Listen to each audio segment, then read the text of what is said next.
پیارے بچوں، کہانی گھر میں آپ کو خوش آمدید۔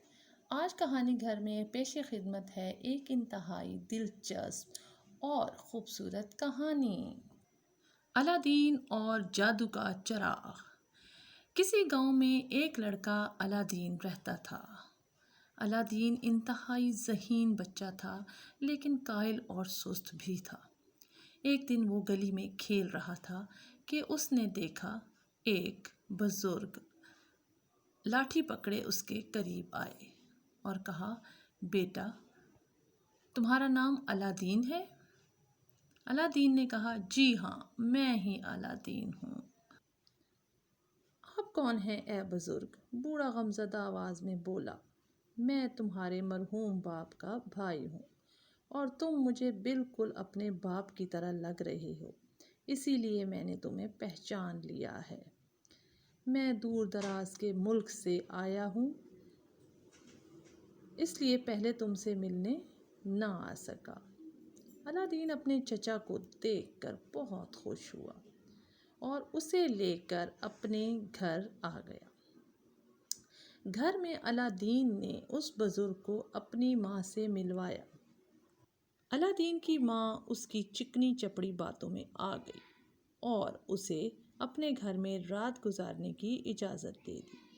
الادین اور بوڑھے آدمی کی دوستی ہو گئی۔ وہ بوڑھا آدمی دراصل ایک جادوگر تھا اور اپنے برے مقاصد کے لیے الادین کو استعمال کرنے کی ترکیب ذہن میں لے کر آیا تھا۔ بوڑھا آدمی اگلے دن الادین کو لے کر گاؤں میں نکل پڑا۔ چلتے چلتے دونوں ایک پہاڑوں والی وادی میں پہنچ گئے۔ ظالم جادوگر نے وہاں زمین پر آگ جلائی اور جادو کے منتر پڑھ کر پھونکنے لگا۔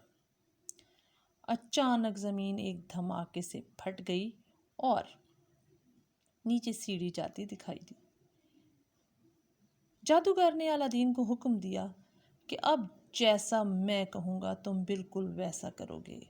نیچے جاؤ، دروازہ کھولتے ہی تمہیں 3 بڑے کمرے نظر آئیں گے۔ ان کمروں سے گزر کر تم ایک باغ میں پہنچو گے۔ درختوں کے تمہیں نیچے ایک چراغ نظر آئے گا جو روشن ہوگا۔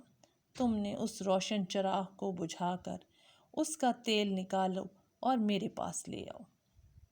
چنانچہ الادین سیڑھیاں اتر کر وہاں پہنچ گیا۔ تھوڑی سی کوشش کے بعد الادین کو وہ چراغ مل گیا۔ وہ جیسے ہی لے کر سیڑھیوں پر آیا، جادوگر نے ہاتھ بڑھا کر کہا، لاؤ، مجھے دے دو۔ الادین ذہین تو تھا، جادوگر کے تیور دیکھ کر اس کی غلط نیت کو سمجھ گیا۔ کہنے لگا، نہیں، پہلے مجھے اس غار سے نکالو، اس کے بعد میں تمہیں یہ چراغ دوں گا۔ جادوگر آگ بگولا ہو کر منتر پڑھنے لگا تو سیڑھیوں کا دروازہ بند ہو گیا۔ الادین نے رونا شروع کر دیا۔ وہ گھبرا گیا تھا۔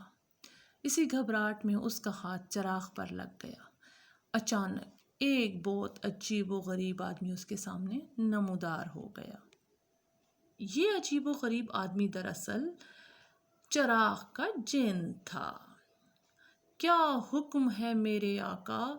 میں آپ کے لیے کیا کر سکتا ہوں؟ الادین نے فوراً کہا، مجھے گھر جانا ہے، مجھے گھر جانا ہے، اور یکدم جن نے اسے اس کے گھر پہنچا دیا۔ گھر پہنچتے ہی الادین نے تمام حالات ماں کو بتا دیے۔ اب ماں کو بھی تجسس ہوا کہ جن کیسے نمودار ہوتا ہے۔ اس نے الادین کو حکم دیا کہ چراغ کو دوبارہ رگڑو۔ چراغ رگڑتے ہی جن دوبارہ حاضر ہو گیا۔ اس کی ماں نے اسے حکم دیا کہ ہمارے لیے طرح طرح کے کھانے پیش کرو۔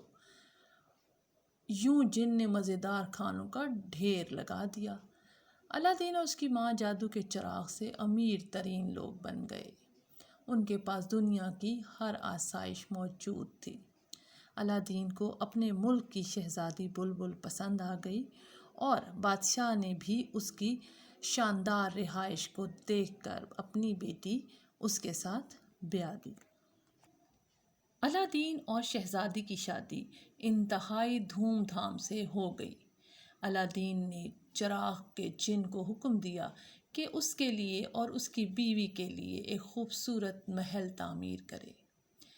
چنانچہ جن نے حکم کی تعمیل کی اور الادین اپنی بیوی اور ماں کے ساتھ اس خوبصورت محل میں رہنے لگا۔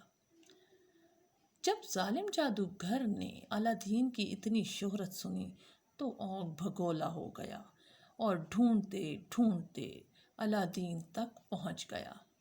اب اس نے اپنا حلیہ بدلایا اور چراغوں والا بابا بن کر محل کے ارد گرد منڈلانے لگا۔ محل کے سامنے پہنچ کر وہ اونچی آواز میں کہنے لگا، پرانے چراغوں کے بدلے نئے چراغ لے لو۔ جب الادین کی بیوی نے یہ سنا تو وہ الادین کا پرانا چراغ اٹھا کر باہر لے آئی۔ اس نے الادین کا پرانا چراغ جادوگر کے حوالے کر دیا، جسے تھامتے ہی جادوگر خوشی سے پاگل ہو گیا۔ اس نے فوراً چراغ رگڑا اور چراغ کے جن کو حکم دیا کہ مجھے شہزادی بلبل اور محل کو اٹھا کر افریقہ پہنچا دو۔ چنانچہ جن نے اس کے حکم کی تعمیل کر دی۔ ادھر جب الادین واپس آیا تو محل کو نہ پا کے بہت پریشان ہوا، لیکن سمجھ گیا کہ یہ سب اس جادوگر کی شرارت ہے۔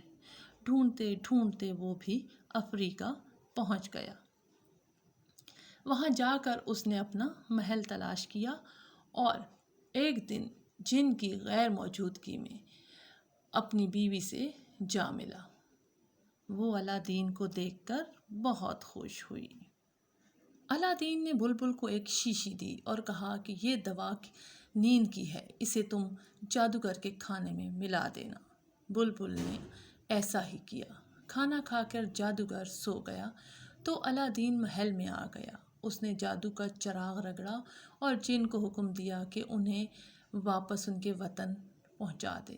جن محل سمیت انہیں واپس لے آیا اور یوں الادین اور اس کی بیوی ہنسی خوشی اپنے محل میں رہنے لگے، جبکہ ظالم جادوگر کے اس کے کیے کی سزا مل گئی، اس کے ہاتھ کچھ نہ آیا۔ پیارے بچوں، کہانی آپ کو پسند آئی ہے تو ہمارے چینل کو سبسکرائب کرنا مت بھولیں اور لائک کا بٹن ضرور دبائیں۔ شکریہ۔